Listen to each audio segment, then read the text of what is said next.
Buenos días, tardes, noches, dependiendo de la hora en que nos estén escuchando. Bienvenidos a nuestro canal En Teoría de la Teoría. El día de hoy, mientras nos tomamos una taza de café y esperamos de su compañía, hablaremos de un prestigioso libro como lo es La Teoría Pura del Derecho de Hans Kelsen, específicamente su capítulo 8 de la interpretación. Les propongo que hablemos primero de la interpretación relativa que nos presenta Kelsen y cómo esta relación es obligatoria entre una norma superior y una norma inferior. Igualmente, cómo la superior regula el acto de la norma inferior. Asimismo, esta norma superior no puede terminar el acto mediante la cual se aplica. Un claro ejemplo de esta relación vendría siendo la Constitución y, por otro lado, la ley. Entonces debemos tener en cuenta que la indeterminación puede ser de manera intencional y con ello se establecía su voluntad de este órgano que instaló la norma que debe aplicarse. Entonces, con lo que dijo mi compañera Zuli, las decisiones dependen de las circunstancias externas del dicho órgano y con ello el acto jurídico junto a la norma jurídica. Exacto, María José. Y esta indeterminación también puede ser no intencional, teniendo en cuenta que el legislador tiene una voluntad, y esa voluntad no siempre va encaminada junto a la ley. Esto lo que hace es crear un ámbito ambiguo entre la norma jurídica. Claro, porque casi que cada persona va a tener una interpretación diferente de la ley. Entonces, para una misma ley vamos a tener una infinidad de interpretaciones, de las que todas esas, solo una va a lograr obtener el logro o el título de derecho positivo.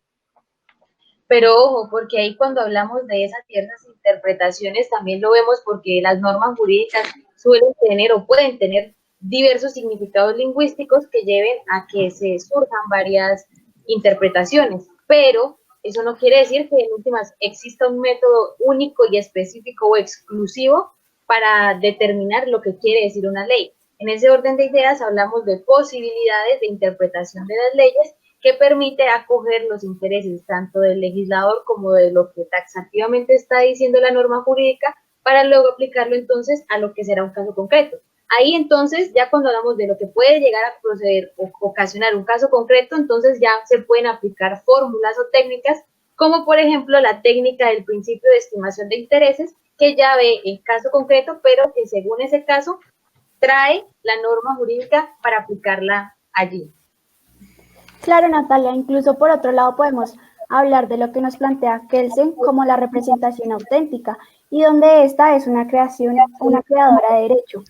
Y así la interpretación realizada por el juez puede producir una norma individual o ejecutar una sanción y esto es auténtico. Entonces, las relaciones del acto jurídico siempre estarán dentro del marco de la norma jurídica al ser aplicada como una libre direccionalidad. Entonces, al efectuar la norma debemos tener en cuenta que no es ser auténtica ya que no crea ningún derecho al ser efectuada.